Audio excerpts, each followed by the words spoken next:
പറ്റുള്ളൂ. മാക്സിമം പോയാൽ എത്ര കാലം നമുക്ക് ഇവിടെ ഉണ്ടാവും, അതിൻ്റെ ഇടയിൽ തന്നെ ഇനിയിപ്പോൾ എന്തൊക്കെ സംഭവിക്കണമെന്നൊന്നും പറയാൻ പറ്റില്ല. അപ്പൊ ആ കുറഞ്ഞ ജീവിതം കൊണ്ട് ഒരു വലിയ ജീവിതത്തിലേക്ക് ആവശ്യമായത് മുഴുവനും സമാഹരിക്കേണ്ടതും കൊണ്ടുപോകേണ്ടതുമായ ഒരു സ്ഥലമാണ് ഈ ഭൂമി. ശരി, ഈ ദുനിയാവ്. അദ്ദുനിയ മസ്റഅത്തുൽ ആഖിറ. മസ്റഅ കൃഷിയിടം എന്നാണ് അർത്ഥം. ഈ ദുനിയാവ് നമ്മുടെ കൃഷിയിടമാണ് എന്ന് പറഞ്ഞാൽ തെങ്ങും തെങ്ങും പിന്നെ റബ്ബറൊക്കെ വെച്ചാണ് പൈസ ഉണ്ടാക്കുന്ന സ്ഥലം എന്നല്ല. ദുനിയാവ് ആഖിറത്തിലേക്ക് നമ്മൾ പോകുമ്പോ ആഖിറത്തിൽ നമുക്ക് ആവശ്യമായ വിഭവ സമാഹരണമായിട്ടാണ് നമ്മൾ ഇവിടെ നിന്ന് പോകേണ്ടത്. അതിന് നമുക്ക് പലപ്പോഴും പല തടസ്സങ്ങളുണ്ടാകാം. മനുഷ്യന്മാരായ നമുക്ക് പല തടസ്സങ്ങളുണ്ടാകാം, പല പോരായ്മകളും നമ്മളിലുണ്ടാകാം. ആ പോരായ്മകളെ പരിഹരിച്ചും തടസ്സങ്ങളെ നീക്കിയും ആഖിറത്തിൽ വിജയിക്കണമെങ്കിൽ നമുക്ക് ഒന്നേ ഒന്ന് കൊണ്ട് മാത്രമേ കഴിയുള്ളൂ, അത് പ്രാർത്ഥനയാണ്. കാരണം എന്താ? ആഖിറത്തിൽ വിജയിക്കാൻ പറ്റാത്ത പല മേഖലകളിലും നമ്മൾ എത്തിപ്പെടുന്നുണ്ട്. പല ഭാഗത്തും നമ്മൾ പല വിഷയങ്ങളും നമ്മൾ ചിന്തിക്കുന്നുണ്ട്, പല വിഷയങ്ങളും നമ്മൾ പറയുന്നുണ്ട്. അതുകൊണ്ട് തന്നെ അതൊക്കെ ആഖിറത്തിലെ പരാജയത്തിന് കാരണമാവാതിരിക്കണമെങ്കിൽ ഈ പ്രവർത്തിക്കുന്ന ഈ വിഷയങ്ങൾ പടച്ചവനോട് പുറത്തു തരാൻ വേണ്ടി നമ്മൾ പാപമോചനത്തിന് പടച്ചവനോട് ദ്വാരക്കാം. അങ്ങനെ വരുമ്പോൾ അല്ലാഹു റബ്ബുൽ ഇസ്സത്ത് നമുക്ക് എന്താക്കും? അത് പുറത്തു തന്നിട്ട് നമ്മുടെ വിജയത്തിലേക്ക് എത്തിക്കും. ഇനി അതല്ല, പ്രാർത്ഥിക്കും വേണ്ട, ചോദിക്കും വേണ്ട, ഒന്നും വേണ്ട, ഞാൻ തന്നെ മതി എല്ലാത്തിനും എന്ന കിബറോട് കൂടി ഞാനാണ് വലിയവൻ എന്ന് പറഞ്ഞിട്ട് മുന്നോട്ട് പോകുകയാണോ? ഓരോ ചെയ്യേണ്ടത് എന്താണ്? പഠിച്ചോളന്നെയാണ്, അത് ചെയ്യും. അപ്പൊ നമ്മുടെ ഓരോരുത്തരുടെയും ആഖിറ വിജയം പ്രാർത്ഥനയിലാണ്. യാതൊരു സംശയമില്ല. പ്രാർത്ഥനക്ക് എതിരി പറയുന്നവൻ ആഖിറത്തിനെ നഷ്ടപ്പെടുത്തുന്നവനാണ്. അതൊരു സംശയ വിഷയത്തിലില്ല. നമ്മുടെ വിജയം മുഴുവനും, ആഖിറത്തിന്റെ വിജയം മുഴുവനും പ്രാർത്ഥനയിലാണ്. പരിശുദ്ധ ഖുർആനിലെ ഒട്ടുമിക്ക ആയത്തുകളും ഒരു പ്രാർത്ഥനയുമായി ബന്ധപ്പെട്ടതുമാണ്. നിസ്കാരം പ്രാർത്ഥനയാണ്, നോമ്പ് പ്രാർത്ഥനയാണ്, ഹജ്ജ് പ്രാർത്ഥനയാണ്. ഏതാ പ്രാർത്ഥന അല്ലാത്തത്? ശരീരം കൊണ്ട് ചില പ്രവർത്തനങ്ങളൊക്കെ ചെയ്യുന്നുവെങ്കിലും അതിലേതാ പ്രാർത്ഥനയല്ലാത്തത്? ചിന്തിച്ചു നോക്കിയാൽ ആകത്തുക പ്രാർത്ഥനയാണ്. ഹജ്ജിന് പോണത് എന്തിനാ? പ്രാർത്ഥിക്കാൻ. നിസ്കരിക്കുന്നത് എന്തിനാണ്? പ്രാർത്ഥനയ്ക്ക്. എന്തിനീ പ്രാർത്ഥിക്കണം? എന്തിനാണ് നമ്മൾ പ്രാർത്ഥിക്കുന്നത്? ആരോടാണ് നമ്മൾ പ്രാർത്ഥിക്കേണ്ടത്? എപ്പോഴാണ് നമ്മൾ പ്രാർത്ഥിക്കേണ്ടത്? അതിനെ സംബന്ധിച്ച് ഒരു കൃത്യമായ ബോധം, കൃത്യമായ ഒരു ഒരു കരുത്ത് നമ്മുടെ കൽബിൽ വേണം. അല്ലാഹു നമുക്ക് ഈമാൻ തരട്ടെ. പരിശുദ്ധ ഖുർആൻ നമ്മളോട് പറഞ്ഞു, അല്ലദീന ആമനു, സത്യവിശ്വാസികളെ. ഈ ഖുർആനിന്റെ ശൈലി എന്താണെന്നറിയോ? വിശ്വാസം എന്ന കൂട്ടരേന്ന് വിളിച്ചിട്ടേ പറയുള്ളൂ. വിശ്വാസം അല്ലാത്തവരോട് പറഞ്ഞിട്ട് കാര്യമില്ല. ചില വിഷയങ്ങൾ മാത്രം ഖുർആൻ യാ അയ്യുഹന്നാസ് എന്ന് പറയും, എല്ലാവരും കൂടും. എന്താ കാരണം? പിന്നെ മനുഷ്യ സൃഷ്ടിപ്പിനെ സംബന്ധിച്ച് അല്ലാഹു പറഞ്ഞത് യാ അയ്യുഹന്നാസ് ഇന്നാ ഖലഖനാകും മിൻ ദക്കരിൻ വ ഉൻസ വജഅൽനാകും ശുഉബൻ വ ഖബായില ലിതഅറഫു. ഇങ്ങനെ പറഞ്ഞു. അതേ സമയത്ത് അല്ലാഹുവിനെ ഇബാദത്ത് ചെയ്യുന്ന സ്വർഗത്തിന്റെ, അല്ലാഹു രക്ഷപ്പെടുത്തേണ്ട നരകത്തിന്റെ വിഷയം പറയുമ്പോ ആമനു, നിങ്ങൾക്ക് വിശ്വാസം ഉണ്ടോ? ഉണ്ടെങ്കിൽ. ഇപ്പൊ നമ്മൾ നേരത്തെ പറഞ്ഞത് എന്താ? ചായ കുടിക്കുകയാണെങ്കിൽ വിഷയത്തിലേക്ക് ശ്രദ്ധിക്കുക. അല്ലാഹു നേരത്തെ നമ്മളോട് പറഞ്ഞത് എന്താ? നിങ്ങൾ എന്നോട് അല്ലാഹുവിന്റെ നബിയെ, നിങ്ങളെടുത്ത് ആരെങ്കിലും വന്നിട്ട് ഇതിനെ പറ്റി ചോദിച്ചാൽ നിങ്ങൾ ഓരോട് പറയണം, ഞാൻ ഓരോ തൊട്ടടുത്തുണ്ട്. ഇതിനെക്കാട്ടിയൊക്കെ വലിയ വർത്താനം എന്താ? പഠിച്ചോനല്ലേ അത് പറഞ്ഞത്?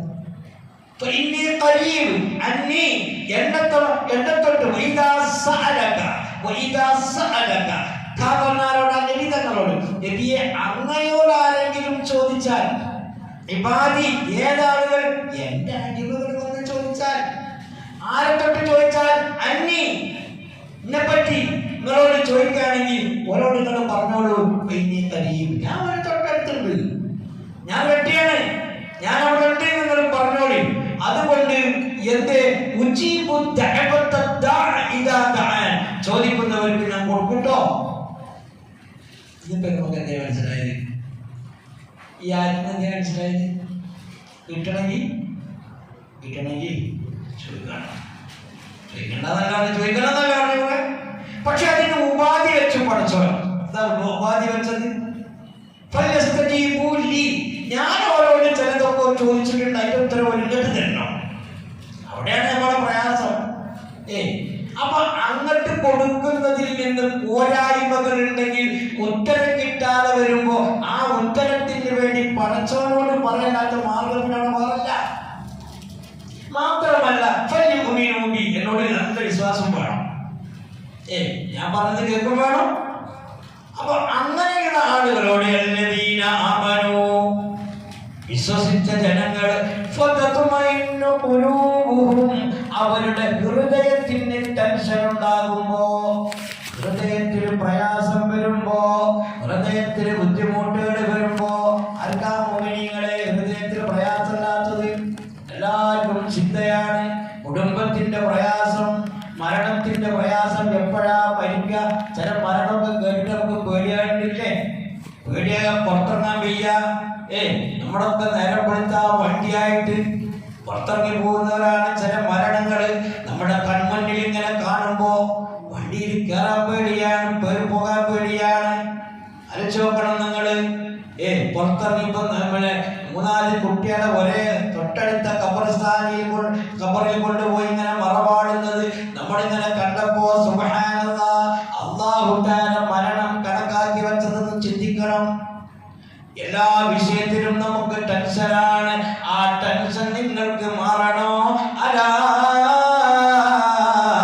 ബിദിക്രില്ലാഹ്, അത് പടച്ചവനെ സ്മരിക്കൽ കൊണ്ട്, അല്ലാഹനെ കൊണ്ട് പ്രാർത്ഥിക്കൽ കൊണ്ട്, അല്ലാഹനെ മനസ്സിലാക്കൽ കൊണ്ട് നിങ്ങൾക്കത് തീരുള്ളൂ. അല്ലാതെ തീരൂല. ഇന്നലെ കൂടി വരുള്ളൂ. ഇതൊരു വിഷയം ഉണ്ടായി, തോന്നിയൊരു ഒരു വിഷമുണ്ടായി. അവസാനം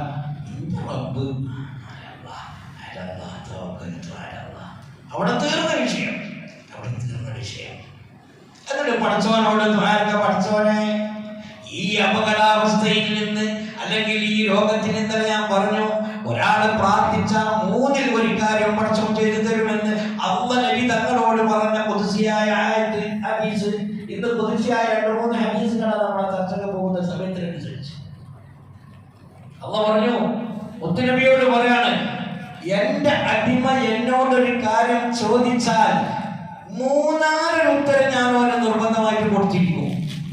3-4 ഉത്തരം. അതായത് ഒന്ന് ചോദിച്ച ഉടനെ കൊടുക്കും, ഒരിക്കലും ചോദിച്ച ഉടനെ കൊടുക്കും, അല്ലെങ്കിൽ ആഖിറത്തിൽ വെച്ച് കൊടുക്കും, അല്ലെങ്കിൽ തത്തുല്യമായ അപകടാവസ്ഥകളിൽ നിന്ന്, ബുദ്ധിമുട്ടുകളിൽ നിന്ന് അവനെ ഞാൻ രക്ഷപ്പെടുത്തിയിരിക്കും. എന്തായാലും കിട്ടുന്നുള്ള കാര്യമുണ്ടോ? പിന്നെന്താ ചോദിക്കണേ? നിങ്ങൾക്ക് ഞാൻ എന്തായാലും തരുന്നു പടച്ചോൻ പറഞ്ഞ പിന്നെന്താ മക്കളെ ചോദിക്കണേ? എങ്ങനെ തരാണ്? പിന്നെന്ത് ചോദിക്കണ്ടെന്ന് പറയുന്നവൻ ഈ സമുദായത്തിന്റെ വഞ്ചകനാണ്. ഈ സമുദായത്തിന്റെ മുസ്ലിം ഇസ്സത്തിനെ, മുസ്ലിമീങ്ങളുടെ സ്വർഗത്തെ തടയുന്നവനാണ്. ചോദിക്കണ്ടെന്ന് പറഞ്ഞാൽ തരാൻ കഴിയോ? ചോദിക്കണ്ടെന്ന് പറഞ്ഞാൽ തരാൻ കഴിയോ? ഒരു ബുദ്ധിമുട്ടിൽ നിന്ന് നമ്മളെ രക്ഷപ്പെടുത്താൻ കഴിയോ? ഒരു പ്രയാസങ്ങളിൽ നിന്ന് നമ്മളെ രക്ഷപ്പെടുത്താൻ കഴിയോ? അതിന് വേണ്ടി ചോദിക്കണ്ടെന്നുള്ളതിന് പിന്നെന്താ പറയാ, ഇസ്ലാമിന്റെ ആദ്യകാലത്ത് മക്ക മുശ്രിക്കുകളുടെ ഇടയിൽ വന്ന ചർച്ചകളൊക്കെ കൊണ്ടുവന്നിട്ട് പറയും, വേണ്ടട്ടോ, വേണ്ട, ചോദിക്കാതെ ഇവനാണല്ലോ കാര്യങ്ങളൊക്കെ. അല്ലാഹു പറയുന്നു, ഫലസ്തജീബു, ചോദിച്ചോടി തരാ. മറ്റവൻ പറയുന്നു വേണ്ട. അല്ലാഹു തആല നമുക്ക് ഈമാൻ തരട്ടെ. എന്റെ പ്രിയമുള്ളവരെ, അല്ലാഹുവിന്റെ പരിശുദ്ധ ദീൻ നമ്മളെ പഠിപ്പിക്കുന്നത് ഇബാദത്ത് ചെയ്യാനും ചോദിക്കാനുമാണ്. അല്ലാഹു തആല നമുക്ക് ഈമാൻ തരട്ടെ. ഖാല അല്ലാഹു സുബ്ഹാനഹു വ തആല, ഇത് ഖുദ്സിയായ ഹദീസാണ് കേട്ടോ, അതുകൊണ്ടാണ് അങ്ങനെ പറയുന്നത്. അല്ലാഹു ഖുർആനിൽ പറഞ്ഞതല്ല. ഖാല അല്ലാഹു സുബ്ഹാനഹു വ തആല യബ്ന ആദമ, ആദം നബിയുടെ മക്കളോട്, അതായത് നമ്മളോട് പറയാണ് അല്ലാഹു, ഇന്ന رجوتني وردوتني غفرت لك على ما كان منك ولا أبالي. ഇതൊക്കെ പ്രതീക്ഷ കിട്ടുന്ന ഹദീസ്. നിങ്ങളൊന്ന് ആലോചിച്ച് നോക്കിയേ. അല്ലാഹ് പറയാ, നിങ്ങൾ എന്നോട് പ്രാർത്ഥിക്കുന്ന കാലത്തോളം, എന്നിൽ പ്രതീക്ഷ വെക്കുന്ന കാലത്തോളം. അതിന്റെ അർത്ഥം മനസ്സിലാവും. നിങ്ങൾ എന്നോട് പ്രാർത്ഥിക്കുകയും എന്നിൽ പ്രതീക്ഷ വെക്കുകയും ചെയ്യുന്ന കാലത്തോളം. നമ്മൾ പ്രാർത്ഥിക്കുമ്പോൾ നമുക്ക് പ്രതീക്ഷ ഉണ്ടോ? പ്രതീക്ഷ ഇല്ലാത്തവന് കിട്ടൂല കേട്ടോ. പ്രതീക്ഷ ഇല്ലാത്തവന് കിട്ടൂല, ഊതി വിചാരിക്കണ്ട. ആദ്യം വേണ്ടത് നമുക്ക് ഈമാൻ. അതുകൊണ്ടാണ് പഠിച്ചോല ഈ പ്രാർത്ഥനാ വിഷയങ്ങളൊക്കെ പറഞ്ഞുകൊണ്ട് ഈമാനെ പറയുന്നത്. നിങ്ങൾക്ക് എന്നിൽ പ്രതീക്ഷ ഉണ്ടാകുകയും എന്നിൽ പ്രതീക്ഷ അർപ്പിക്കുകയും എന്നോട് നിങ്ങൾ പുറത്തു തരുകയും ചെയ്താൽ അബ്ബേട്ടത് പറയണേ. നിമിതങ്ങളോട് അമ്മ പറഞ്ഞു കൊടുക്ക, നീ ചെയ്തു കൂട്ടിയ വേണ്ടാത്തരങ്ങൾ മുഴുവനും ഞാൻ നിനക്ക് പുറത്തു തരും.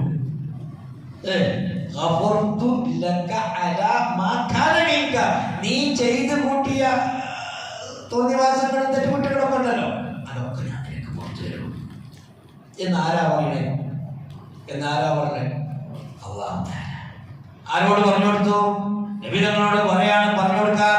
യബ്ന ആദമ, കേട്ടോ, യബ്ന ആദമ ലൗ ബലഗത ദുനൂബക അനാനസ്സമാ. ആദം നബിയുടെ മക്കളെ, മനുഷ്യരെ, തെറ്റുകൾ നിങ്ങൾ ചെയ്ത് അത് എത്ര ഹനാനസ്സമാ, ആകാശം കൊണ്ട് അത്ര തെറ്റൊക്കെ ചെയ്തോ? ഒരുപാട് തെറ്റുകളാണ് ചെയ്തതിന്റെ അർത്ഥം. ആകാശം മുട്ട തെറ്റുന്നതിന്റെ ഉദ്ദേശം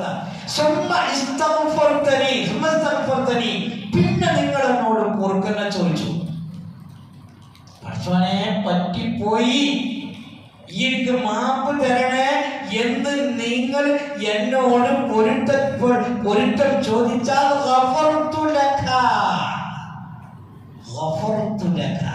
നിനക്ക് ഞാൻ പുറത്തു തരും. എനിക്കത് പ്രശ്നമേ അല്ല. ഒരുപാടുണ്ടല്ലോ, അങ്ങാണ്ടല്ലോ, ഒരുപാട് തെറ്റുണ്ടല്ലോ, കുറച്ചൊക്കെ കൊടുത്തിട്ട് ബാക്കിയോടൊക്കെ അങ്ങനെ വിഷയമല്ല. അള്ളാഹുവിന്റെ കലാമ, അള്ളാഹു ഖുദ്സിയായ ഹദീസിലൂടെ പഠിപ്പിക്കാണ്. എനിക്കത് പ്രശ്നമേ അല്ല. അതുകൊണ്ട് നിങ്ങൾ എന്നോട് ചോദിക്കാൻ മടിക്കരുത്. ചോദിച്ചാൽ മതി, നിങ്ങൾക്ക് ഞാൻ ചെയ്യും. പക്ഷേ ലാ തുശ്രികു ബി ശൈആ, ഒറ്റ ഉപാധി, ലാ തുശ്രികു ബി ശൈആ, എന്നോട് മറ്റൊരു വസ്തുവിനെയും നിങ്ങൾ എന്താക്കരുത്, പങ്കുകാരാക്കരുത്. അള്ളാന്റെ പണി അള്ളാഹ്ക്ക് കൊടുക്കണം. അള്ളാന്റെ പണി പ്രപഞ്ചത്തെ നിയന്ത്രിക്കുന്നവൻ മറ്റൊരാളാണെന്ന് പറയരുത്. അതന്നെ അർത്ഥം. അത് കേൾക്കും ചെയ്യരുത്. പ്രപഞ്ചത്തെ നിയന്ത്രിക്കുന്നവൻ അള്ളാഹുവാണ്. അതൊരു ശൈഖിന്റെ പേരിൽ അടിച്ചേൽപ്പിക്കാം. അങ്ങനെ ആയിരുന്നുവെങ്കിൽ ഈ പ്രപഞ്ചത്തെ നിയന്ത്രിക്കുന്നവൻ നിയന്ത്രിക്കാനുള്ള കഴിവ് ആർക്ക് അല്ലാഹു തആല കൊടുക്കുമായിരുന്നു? സയ്യിദുനാ മുഹമ്മദുർ റസൂലുള്ളാഹി കൊടുത്തോ? ഇല്ല. നബിതങ്ങൾക്ക് അല്ലാഹു തആല കഴിവ് കൊടുത്തു, ഇഷ്ടം പോലെ കൊടുത്തു. സൃഷ്ടികളിൽ വെച്ച് ഏറ്റവും വലിയ ഉത്തമമുള്ള വ്യക്തിയായി അല്ലാഹു മുത്തുനബി എന്നാണ് പരിശുദ്ധ ഖുർആൻ പറയുന്നത്. പിന്നെ പറഞ്ഞു അങ്ങയെ സ്മരിക്കുന്നതിന് ലോകത്ത് ഞാൻ ഉയർത്തപ്പെട്ടിരിക്കുന്നു. മുത്തുനബിയെ പറയാത്ത ഒരു വിഷയവുമില്ല. പങ്കൊടുക്കാണ് അല്ലാഹു അക്ബർ, അല്ലാഹു അക്ബർ, ലാ ഇലാഹ ഇല്ലല്ലാഹ്. ഉടനെ പറഞ്ഞേക്കണം അശ്ഹദു അന്ന മുഹമ്മദുർ റസൂലുള്ളാഹ്. അല്ലേ? പറഞ്ഞില്ലെങ്കിൽ ഭാഗ്യമില്ല. ഖുതുബ തുടങ്ങി അൽഹംദുലില്ലാഹ്, അല്ലാഹുവിനെ സ്തുതിച്ചു, സല്ലല്ലാഹു അലാ സയ്യിദിനാ മുഹമ്മദ്. പറഞ്ഞിട്ടില്ലെങ്കിൽ ഖുതുബ ശരിയല്ല. അത്തഹിയ്യാത്ത് ഓതാൻ വേണ്ടി ഇരുന്നു. തഹിയ്യാത്തുൽ മുബാറകാത്തുസ് സ്വലവാത്തു ത്വയ്യിബാത്തു ലില്ലാഹ്. തീർന്നില്ല, പറഞ്ഞേക്കണം അസ്സലാമു അലൈക അയ്യുഹൻ നബിയ്യു വറഹ്മത്തുള്ളാഹി വബറകാതുഹു. പറഞ്ഞേക്കണം, ഇല്ലെങ്കിൽ നിസ്കാരമില്ല. എവിടെയുള്ളത്? അള്ളാനെ പറഞ്ഞു. അതുകൊണ്ടാണ് പടച്ച തമ്പുരാൻ ഖുർആൻ ഇറക്കി. ഇത് അത്തീഉല്ലാഹ വ അത്തീഉർ റസൂൽ. ഇതിന്റെ അർത്ഥം എന്താ? 4 റക്അത്തുള്ള നിസ്കാരം 2 റക്അത്ത് അള്ളാഹു 2 റക്അത്ത് മുത്തനബിക്ക് കേച്ചോളിന ആണോ? നേരെ അർത്ഥം വെച്ചാൽ എന്താ? അള്ളാഹ്ക്കാണെങ്കിൽ അസർ മുഹമ്മദ് നബിക്ക് കേച്ചോളിന്ന് അർത്ഥം വെച്ചൂടെ? പറഞ്ഞതെന്താ? ഞാൻ പറഞ്ഞതും എന്നെ നിങ്ങൾ അനുസരിക്കുന്നുവെങ്കിൽ ആ അനുസരണം അത് മുത്തു നബിയെ അനുസരിക്കണം. അതുകൊണ്ട് ആ കാര്യങ്ങളൊക്കെ ഉദ്ദേശിച്ചുകൊണ്ടാണ് മഹാനായ ശംസുൽ ഉലമ ഖദ്ദസല്ലാഹു സിർറഹുൽ അസീസ് മഹാനവറുകൾ പറഞ്ഞു, അശ്ഹദു അല്ലാ ഇലാഹ ഇല്ലല്ലാഹുവിനേക്കാളും സ്ഥാനം മുഹമ്മദുർ റസൂലുള്ളാഹിക്കാണ്. ചെറിയ വർത്തമാനം കണ്ടെങ്കിൽ പറ്റി സംശുദ്ധമായി ജീവിക്കുന്ന കാലഘട്ടത്തെ അതിനെപ്പറ്റി ഒരു പുസ്തകമൊക്കെ എഴുതി. ആ പുസ്തകങ്ങളൊക്കെ എൻ്റെ കയ്യിലുണ്ട്. കാരണം അക്കാലത്ത് നമ്മൾ പഠിക്കുന്ന സമയമാണ്. അപ്പം നമ്മൾ അത്തരം കാര്യങ്ങളൊക്കെ വേഗം നമ്മൾ സ്റ്റോർ ചെയ്ത് വെക്കും. കാരണം എന്താണെന്ന് വെച്ചാൽ പിന്നീട് എപ്പോഴും അതുകൊണ്ടല്ലേ നമുക്കത് പറയാൻ കഴിയില്ലേ? അർത്ഥാന സമസ്തയിൽ വരെ അഭിപ്രായ വ്യത്യാസം ഉണ്ടായി. കാരണം ഒറ്റ വാക്കാ പറഞ്ഞത്, പ്രസംഗത്തിൽ പറഞ്ഞതാ മുഹമ്മദ് റസൂലുള്ളാഹിക്കാണ് 1ാം സ്ഥാനം. അശ്ഹദു അല്ലാ ഇലാഹ ഇല്ലല്ലാഹ്. ഇപ്പം എന്തായി കേൾക്കുന്നത്? എന്താ മനസ്സിലാക്കാൻ? അള്ളാന്റെ മേലെ ആരമണ്ടേച്ച്. എന്നിട്ട് അതിന് തെളിവ് പറഞ്ഞു. എന്താ? മുഹമ്മദ് റസൂലുള്ളാഹിയിലൂടെ അല്ലാതെ ലോകത്തൊരാൾക്കും അള്ളാനെ കണ്ടെത്താൻ കഴിയൂല. മുഹമ്മദ് റസൂലുള്ളാഹിയിലൂടെ അല്ലാതെ ലോകത്തൊരാൾക്കും അള്ളാനെ കണ്ടെത്താൻ കഴിയൂല. അതുകൊണ്ട് അള്ളാഹുവിലേക്കുള്ള വസീല, ആ വഴി, ആ കണ്ടെത്താൻ പോകുന്ന വഴി, അതാണ് 1ാം സ്ഥാനം. എന്ന് വെച്ചാൽ ഇബാദത്തിൽ 1ാം സ്ഥാനം എന്നല്ല ആ പറഞ്ഞതിന്റെ അർത്ഥം. പിന്നീട് വിശദീകരണം നടത്തി.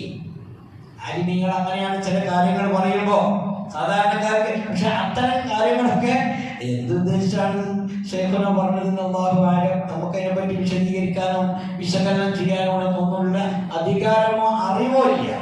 ഒരു കാര്യം നമ്മൾ മനസ്സിലാക്കുക, അല്ലാഹു സുബ്ഹാനഹു വ തആല നമ്മുടെ പ്രതീക്ഷയോടെ കാത്തിരിക്കുക.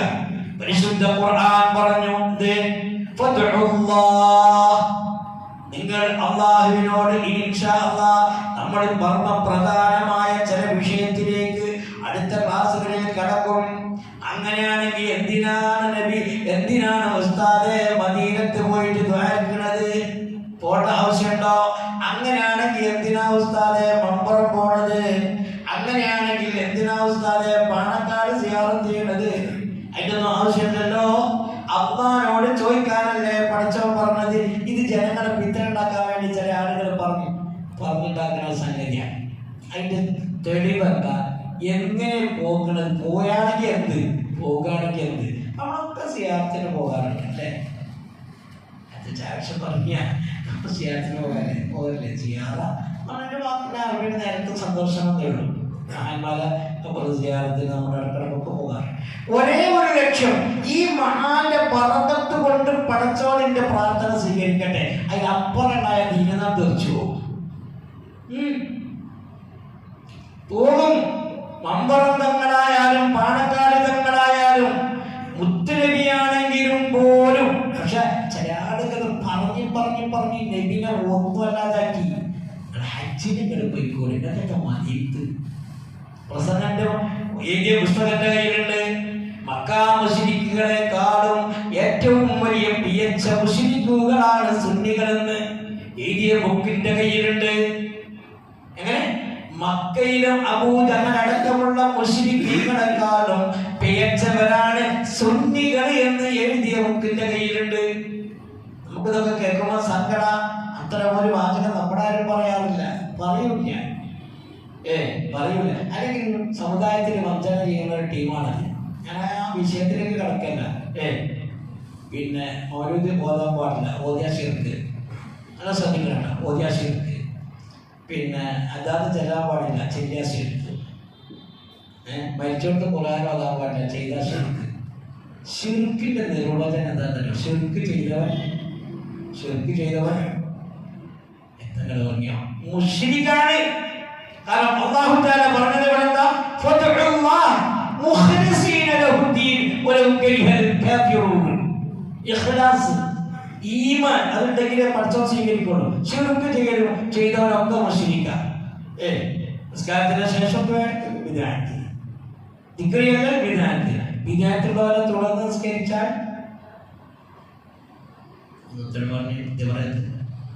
സ്ഥിരമായി വിദ്യാർത്ഥി ശിർക്കും ചെയ്യുന്ന ഒരാളെ തുടർന്ന് നിസ്കരിക്കാൻ പറ്റുമോ? ഇതല്ലേ സമുദായത്തിന്റെ വഞ്ചന? ആണല്ലേ? ഇതല്ലേ സമുദായത്തിന്റെ വഞ്ചന? ചിന്തിച്ചു നോക്കി, മനസ്സോടെ ചിന്തിച്ചു നോക്കി. ഞാൻ ഈ പറഞ്ഞത് ഉദാഹരണമായിട്ട് എന്നെ പറ്റി പറയും, എന്നെ പറ്റി ഇങ്ങനെ പറ്റൊന്നും പറയില്ല. മൗലിദ് ഓതും, അതാത് ചെയ്യും, പ്രാതീവ് ചെയ്യും, പിന്നെ ഖബർ സിയാറത്ത് ചെയ്യും, വെച്ചോട്ട് കാക്കാൻ പോകും, ഒക്കെ ചെയ്യും. ഇതൊക്കെ ശരിക്കും വിദ്യാർത്ഥം. ഇത് പറയുന്ന ഈ ചിന്താഗതിയുടെ ഒരുത്തരങ്ങനെ എന്നോട് തുടർന്ന് നിസ്കരിക്കാൻ പറ്റുക? ശിർക്ക് ചെയ്യുന്നവൻ മുശ്രിക്കല്ലേ? മുശ്രിക്കിന് മുഅ്മിന ഇമാമത്ത് നിർത്താൻ പറ്റുമോ? പറ്റില്ലേ? ഗൗരവം മനസ്സിലാക്കണ്ടേ? പറയുന്ന വാക്കിന്റെ ഗൗരവം ചിന്തിക്കണം. അല്ലാഹു തആല നമുക്ക് ഈമാൻ തരട്ടെ. ഒരാളെയും നമ്മൾ ഇസ്ലാമിൽ നിന്ന് പുറന്തള്ളരുത്, ഒരാളെയും നമ്മളെ മോശക്കാരാക്കരുത്. എപ്പോഴാ ആർക്കാ പടച്ച തമ്പുരാൻ ഹിദായത്ത് കൊടുത്തത്? ഒരുപാട് തെറ്റുകൾ ചെയ്ത മനുഷ്യനെ പടച്ചവൻ സിമ്പിളായി സ്വർഗത്തിലേക്ക് കടത്തിയ ചരിത്രമുണ്ട്. ഒരാളെയും നമ്മൾ ഓന്റെ കുപ്പായം കണ്ടിട്ടോ, ഓന്റെ തുണി കണ്ടിട്ടോ, ഓന്റെ ജീവിത ശൈലി കണ്ടിട്ടോ ഓനെ കുറ്റപ്പെടുത്തണ്ട. നമ്മളെക്കാളൊക്കെ ഒരു പക്ഷേ കൽബിലും പടച്ചുകൊണ്ടാകും അയാളെ. പറയാൻ പറ്റൂല എത്ര സംഭവങ്ങൾ അങ്ങനെയുണ്ട്. അല്ലാഹു നമുക്ക് ഈമാൻ തരട്ടെ. പരിശുദ്ധ ഖുർആൻ പറയുന്നു, അല്ലാഹുവിനോട് നിങ്ങൾ പ്രാർത്ഥന നടത്തിക്കോളി, മുഖ്ലിസീന ലഹുദ്ദീൻ. നിങ്ങൾ അല്ലാഹുവിന്റെ ഈ ദീനിലേക്ക് പടച്ചവരിലേക്ക് ഇഖ്ലാസോട് കൂടി റബ്ബിക്ക് തരും എന്ന ഒന്നാമത്തെ ലക്ഷ്യത്തോടു കൂടി ഇഖ്ലാസ് വേണം. അപ്പൊ പ്രാർത്ഥന പടച്ചവൻ സ്വീകരിക്കണമെങ്കിൽ എന്ത് വേണം? ഒന്ന്, നമ്മൾ ആദാബുൽ ദുആയിലേക്ക് കടക്കാട്ടോ. ഇവിടുന്ന് അങ്ങോട്ട് പറയാൻ പോണതൊക്കെ അതവുകളാണ്, എരിവരും ബാക്കിയുള്ള കാര്യമില്ല. ഒന്നാമതായി ഇഖ്ലാസ് വേണം. ഇഖ്ലാസ് ഉണ്ടാകുമ്പോ ആമീൻ പറയുമ്പോ, ഇഖ്ലാസോടെ ആമീൻ പറയുമ്പോ പ്രാർത്ഥനയ്ക്ക് മറ്റുണ്ടാവും. നമ്മൾ വളരെ ശ്രദ്ധിക്കണം ഈ വിഷയങ്ങളൊക്കെ. ഇഖ്ലാസ് നഷ്ടപ്പെടാൻ നമുക്കൊക്കെ നഷ്ടമാണ്. പറഞ്ഞ് അത്തരം കാര്യങ്ങൾ പറയുമ്പോൾ നിങ്ങൾക്ക് നല്ല ഞാൻ പറയാം, നമുക്കൊക്കെ ഇഖ്ലാസ് പോകുന്നുണ്ട്. ഇഖ്ലാസ് എന്ന് പറഞ്ഞാൽ നമ്മുടെ സംഗതി ഒരു യന്ത്ര മനുഷ്യനാവില്ല. പടച്ചവനോട് പറയാണ്, അല്ലാഹുമ്മ ഹ്ദിനാ ഫീമൻ ഹദൈത്. ദുആയാണ് പടച്ചവനെ നീ ഹിദായത്ത് കൊടുത്ത, നിന്റെ ഹിദായത്തിന് കാരണക്കാരായ അനേകം മുഅ്മിനീങ്ങളുണ്ട്. എന്നെയും നീ ഹിദായത്തിൽ പെടുത്തണേ റബ്ബേ. ഇഖ്ലാസോട് കൂടെ പറയണതെങ്കിൽ ഈമാൻ പഠിച്ചോ നോക്കിക്കോളൂ. നേരെ മനസ്സ് എന്തായാലും രാമ്യം പറയുന്ന സുഹൃത്താണ് നമുക്ക് മൗര്യമാര് പഠിപ്പിക്കുന്നത്. അതല്ല, ഇഖ്ലാസ് വേണം.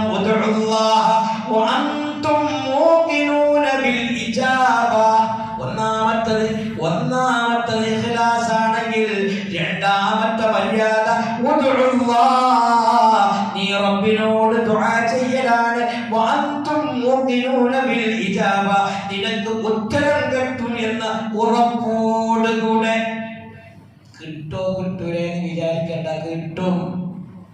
അവിടെ ഉപയോഗിച്ച വാക്യം ഉത്തരം കിട്ടും. എന്റെ റബ്ബിന്റെ കൊടുക്കൂല. ആ നെയ്യത്തോട് കൂടി നിങ്ങളൊന്ന് മുന്നോട്ട് പോയി കിട്ടും. കിട്ടുവേ. പക്ഷെ നമ്മുടെ വിഷമോ നമ്മുടെ പ്രയാസോടെ തിരിഞ്ഞ് പക്ഷം നോക്കണില്ലല്ലോ. വേണ്ട, ചിന്തിക്കണ്ട. അല്ലാഹ് പറയാണ്, നീ റബ്ബിനോട് പ്രാർത്ഥിക്കേണ്ടത് നിനക്ക് അല്ലാഹു ഉത്തരം തരും എന്ന പ്രതീക്ഷയോടെ ആയിരിക്കണം. അപ്പൊ ഒന്ന് ഇഖ്ലാസ് വേണം, രണ്ടാമത്തത് പ്രതീക്ഷ വേണം. ഇത് രണ്ടും നമുക്ക് കുറവാകും അല്ലേ? നമുക്ക് ചിലപ്പോൾ കുറവുണ്ടായി വരുമ്പോഴേ. കാരണം എന്താ, നമ്മളിങ്ങനെ പ്രായക്കുന്നുണ്ട്, പക്ഷെ അതിൽ കിട്ടിയാൽ കിട്ടി, പോയാൽ പോയില്ലേ, കിട്ടിയാൽ അങ്ങനെയല്ല. എൻ്റെ റബ്ബ് ഇന്നെ കൊടുക്കൂല. ആ ലക്ഷ്യത്തിന് വേണ്ടി ഇപ്പം നമുക്കറിയാലോ, പിന്നെ യൂനുസ് നബി അലൈഹി സ്വലാമിൻ്റെ പ്രാർത്ഥന മത്സ്യത്തിൻ്റെ വയറ്റിലാണ്. നമ്മൾ നാളെ ഞാൻ ചർച്ച ചെയ്തില്ല. ആ പ്രാർത്ഥന യൂനുസ് നബിക്ക് പ്രാർത്ഥിക്കുമ്പോൾ യൂനുസ് നബിക്ക് ഉറപ്പാണ് ഇത് ഇന്നെൻ്റെ റബ്ബ് രക്ഷപ്പെടുത്തും. അപ്പൊ എവിടെ ഉള്ളത്? അവിടുന്ന് പോയിട്ട് ഒരു മനുഷ്യത്തിന്റെ വയറ്റിൽ കിടക്കുന്ന യൂനുസ് നബിയാണ് പടച്ചവനോട് അങ്ങോട്ട് ദ്വാരുന്നത്. എവിടെ വെച്ചിട്ട്?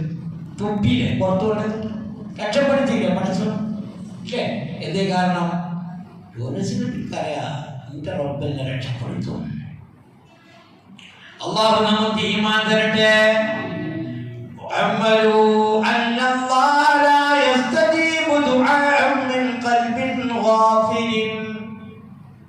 ഇതും കൂടി ഒന്ന് കേട്ടോടെ ഇൻഷാ അല്ലാഹ് ഞാൻ അവസാനിപ്പിക്കുകയാണ്. എന്നാൽ അറിയണേ കൂട്ടരെ, പഠിക്കണേ, പഠിപ്പിക്കാനവിടെ അറിയണേ അന്നല്ലാഹ, നിശ്ചയമായും അല്ലാഹു തആല ലാ യസ്തജീബു ദുആഅൻ മിൻ ഖൽബിൻ ഗാഫിലിൻ, അശ്രദ്ധവാന്മാരായ ഒരാളുടെ പ്രാർത്ഥനക്കും അല്ലാഹു ഉത്തരം തരൂല. നേരത്തെ പറഞ്ഞു നിങ്ങൾ ദ്വാരങ്ങൾക്ക് ഉത്തരം കിട്ടണമെങ്കിൽ എന്തുവേണം? ഇഖ്ലാസ് വേണം, ഉത്തരം തരും, അല്ലാഹു തആല രക്ഷപ്പെടുത്തുമെന്ന പ്രതീക്ഷ വേണം. പിന്നെ പറയാം, എന്നാ കേട്ടോളിട്ടോ, വനമോ അറിഞ്ഞോളിട്ടോ, മനസ്സിലാക്കിയോളി. അല്ലാഹു നിശ്ചയമായും അല്ലാഹു തആല ലാ യസ്തജീബു, ഉത്തരം നിങ്ങൾക്ക് തരൂലട്ടോ, ദുആഅൻ മിൻ ഖൽബിൻ ഗാഫിലിൻ. വേണമെങ്കിൽ കിട്ടി വേട്ടെ, നീ തന്നെ നീ അതിന് മറ്റോടെ വേണ്ട. എന്റെ വകയല്ല, ഞാനിതൊക്കെ സഹിയായ ചരിത്രപരമായിട്ടാണ് സംസാരിക്കുന്നത്. നിങ്ങളോട് എടുക്കുന്ന എല്ലാ ക്ലാസും കൃത്യമായി കിതാബ് നോക്കി രേഖപ്പെടുത്തിയിട്ടല്ലാതെ ഞാൻ പറയുന്നില്ല. കാരണം എന്താ, നിങ്ങൾ പല ആളുകളും റെക്കോർഡ് ചെയ്ത് ചിലപ്പോൾ വേണമെങ്കിൽ എവിടെയെങ്കിലുമൊക്കെ പോകും. ഇപ്പൊ നമ്മുടെ അരങ്ങര പള്ളിയിലെ ഉസ്താദ് അങ്ങനെ പറഞ്ഞത് ഇത്ര കാലമായി പറയണമെങ്കിൽ കൃത്യമായ അജണ്ട അള്ളാഹുവിന്റെ ദീൻ നോക്കിങ്ങളിൽ നിങ്ങൾക്ക് പ്രാർത്ഥന ഞാൻ സ്വീകരിക്കണോ? അതിനാദ്യം നിങ്ങൾക്ക് വേണ്ടത് ഇഖ്ലാസാണ്. രണ്ടാമത് നിങ്ങൾക്ക് വേണ്ടത് എന്താ? ഉത്തരം കിട്ടുമെന്ന പ്രതീക്ഷയാണ്. മൂന്നാമത് എന്നാ അത് നിങ്ങൾ ഗാഫിലായിട്ട്, ഗാഫിലാണ് അശ്രദ്ധയാണ് ഉണ്ടല്ലോ. അപ്പൊ ദുആക്കുമ്പോൾ എന്ത് വേണം? ദുആ ചെയ്യാണെങ്കിലും ആമീൻ പറയുകയാണെങ്കിലും എന്ത് വേണം? അത് ഉത്തരം കിട്ടുമെന്ന പ്രതീക്ഷയോടെ ഇഖ്ലാസോടെ ചെയ്യണം. അപ്പൊ ഉത്തരം കിട്ടും. അല്ലെങ്കിൽ ഗാഫിലായിട്ടാണെങ്കിലും കിട്ടൂല. മൂന്നാമത് പരിശുദ്ധ ഖുർആൻ നമ്മളെ പഠിപ്പിച്ചു, ഇസ്ലാം നമ്മളെ പഠിപ്പിച്ചു, ഹലാലായ ത്വയ്യിബായ ഭക്ഷണം കഴിക്കണം.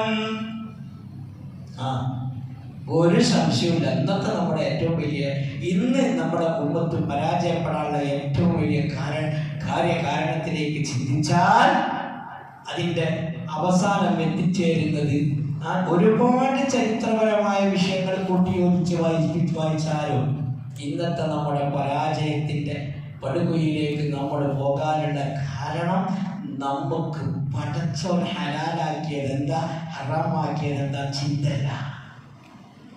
അല്ലാഹുവിന്റെ ദീനാണ് ഈ പറയുന്നത്. ഹലാലായ ഭക്ഷണം കൊണ്ട് നിങ്ങൾ ഭക്ഷണം കഴിച്ചെങ്കിലേ, ഭക്ഷിപ്പിച്ചെങ്കിലേ നിങ്ങളുടെ പ്രാർത്ഥനയ്ക്ക് ഉത്തരം ഞാൻ തരുള്ളൂ. ഖുർആനാണ് യാ അയ്യുഹന്നാസ്, നമ്മൾ നിർത്തുകയാണ്. യാ അയ്യുഹന്നാസ് ഇന്നല്ലാഹ ത്വയ്യിബുൻ ലാ യഖ്ബലു ഇല്ലാ ത്വയ്യിബ. അല്ലാഹു തആല ത്വയ്യിബാണ്.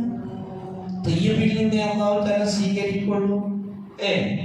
അതുകൊണ്ട് തന്നെ അല്ലാഹു തആല വഇന്നല്ലാഹ അമറൽ മുഅ്മിനീന, മുഅ്മിനീങ്ങളായ ആളുകളോട് പടച്ചവൻ കൽപ്പിച്ചിട്ടുണ്ട്. വഅമറ ബിഹിൽ മുർസലീന, മുർസലീങ്ങളോട് കൽപ്പിച്ചത് നമ്മളോടും കൽപ്പിച്ചിട്ടുണ്ട്. അത് ഒറ്റ വാക്ക് പറഞ്ഞാൽ മനസ്സിലാവില്ല. എന്താ മുർസലീങ്ങളോട് പഠിപ്പിച്ചത്? എന്താ? ഇതിന്റെ വിശദീകരണം ഞാൻ അടുത്ത ക്ലാസ്സിലേ പറയുള്ളൂ. ആയിട്ട് ഞാനിപ്പോ ഓതി വെക്കാം. യാ അയ്യുഹർ റസൂലു കുലൂ മിൻ ത്വയ്യിബാത് വഅമലൂ സാലിഹാ ഇന്നി ബിമാ തഅമലൂന അലീം. ഇത് മുർസലീങ്ങളോടുള്ള കൽപ്പനയാണ്. ആ കൽപ്പനയാണ് ആരോടുള്ളത്? മോമിനികളായ നമ്മളോടുള്ളത്. ഇൻഷാ അല്ലാഹ് എന്താണ് ആ പറഞ്ഞത് നമുക്ക് പിന്നീട് ചർച്ച ചെയ്യാം. അതുകൊണ്ട് എല്ലാവരോടും ഓർമ്മപ്പെടുത്താറുണ്ട്, നമ്മുടെ വിജയം പടച്ചവനോടുള്ള പ്രാർത്ഥനയിൽ മാത്രമേ നടക്കുള്ളൂ. കാരണം അതിനകത്തൊക്കെ നമ്മൾ ചെയ്തിട്ടുണ്ട്. നമ്മളെന്ന് പറയട്ടോ, നമ്മളിൽ ആരും എന്തല്ല, നമ്മളിൽ ഒരാളും മറ്റുള്ളവരുടെ മേലെ എന്നാരും വിചാരിക്കണ്ട. നമ്മളൊക്കെ തെറ്റുകാരാണ്, അല്ലേ? ആണോ? എല്ലാവരും ചൊല്ലി നമ്മളൊക്കെ തെറ്റുകാരാണ്. അതിന് പണിയുടെ മലയാളാണ് മുമ്പിലെടുത്തുകൊണ്ട് ഉണ്ട്. എന്തിനാ ഇല്ല എന്ന് പറയണത്? ഞാൻ തെറ്റുകാരനല്ലെന്ന് പറയാനുള്ള അവകാശം എനിക്കില്ല. ഉണ്ട്, തെറ്റുകളുണ്ട്. അത് അല്ലാഹുവിനോട് പൊറുക്കനെ ചോദിക്കുക. അപ്പൊ ഈ തെറ്റ് ചെയ്ത നമ്മളെ അല്ലാഹു തആല എവിടേക്ക് കടത്തൂല, സ്വർഗത്തിൽ കടത്തൂല. പിന്നെ എന്താ മാർഗം? അല്ലാഹു അത് പുറത്തു തരില്ല. അല്ലാഹു എങ്ങനെ പുറത്തു തരിക? പഠിച്ചവനോട് ചോദിക്കുക. ചോദിക്കേണ്ടത് എങ്ങനെ? ഇഖ്ലാസോട് കൂടെയും അല്ലാഹു ഉത്തരം തരുമെന്ന പ്രതീക്ഷയോടെ ഹലാലും തയ്യിബുമായ ഭക്ഷണം കഴിച്ചിട്ട് ദ്വാരക്കുക. ഈ മൂന്നെണ്ണമാണ് ഇപ്പൊ നമ്മൾ പറഞ്ഞു വെച്ചത്. ഇതിന്റെ വിശദീകരണം ഇൻഷാ അല്ലാഹ് അടുത്ത ക്ലാസ്സിൽ നമുക്ക് പറയാം. റഹ്മാനായ റബ്ബേ, പറഞ്ഞതും കേട്ടതും കബൂലാക്കണേ അല്ലാഹുവേ. ഞങ്ങളിൽ തെറ്റുകൾ ഒരുപാട് ഞങ്ങൾക്ക് തന്നെ അറിയാം, അറിഞ്ഞും അറിയാതെയൊക്കെ തെറ്റ് സംഭവിച്ചിട്ടുണ്ട്. പഠിച്ചവനെ നീ മാപ്പാക്കണേ അല്ലാഹ്. നിന്റെ കോടതിയിൽ ഞങ്ങളെ നീ മാനക്കേടിലാക്കല്ലേ അല്ലാഹ്. നിന്റെ മുന്നിലെത്തുന്നതിന്റെ മുമ്പ് അതൊക്കെ പുറത്തു തന്ന മുത്തഖീങ്ങളുടെ ലിസ്റ്റിൽ ഞങ്ങളെ നീ ഉൾപ്പെടുത്തണേ പഠിച്ചവനെ. റഹ്മാനായ റബ്ബേ, ഈ സദസ്സിനെ ചായ കൊടുത്തത് ആരാണെങ്കിലും നീ സ്വീകരിക്കണേ പഠിച്ചവനെ. അല്ലാഹുവേ, അതിന്റെ പ്രതിഫലം അവർക്ക് ഈ ദുനിയാവിൽ നിന്നാണ് ആഖിറത്തിലും നൽകണേ പഠിച്ചവനെ. അവരിൽ നിന്ന് മരണപ്പെട്ടു പോയവരാരൊക്കെയുണ്ടോ അവരുടെ ഖബറുകളിലേക്ക് നിന്റെ മിഥില സവാബ് എത്തിക്കണേ അല്ലാഹ്. പഠിച്ചവനെ, അവരെയും ഞങ്ങളെയും ഞങ്ങളിൽ നിന്ന് മരിച്ചു പോയവരെയും ഒക്കെ നാളെ അല്ലാഹുവിന്റെ റസൂലിന്റെ കൂടെ സുഖലോക സ്വർഗത്തിൽ ഒരുമിച്ച് കൂട്ടി അനുഗ്രഹിക്കണേ അല്ലാഹ്. റബ്ബനാ അലൈക തവക്കൽനാ وإليك أنبنا وإليك المصير حسبنا الله ونعم الوكيل ونعم المولى ونعم النصير آمين برحمتك يا أرحم الراحمين بفضل صلى الله على محمد صلى الله عليه وسلم صلى الله على محمد صلى الله عليه وسلم اللهم صل على محمد يا رب صل عليه وسلم. എല്ലാവരും ദുആയിൽ ഉൾപ്പെടുത്തണമേ എന്ന വസിയത്തോടെ അസ്സലാമു അലൈക്കും വറഹ്മത്തുള്ളാഹി വബറകാതുഹു.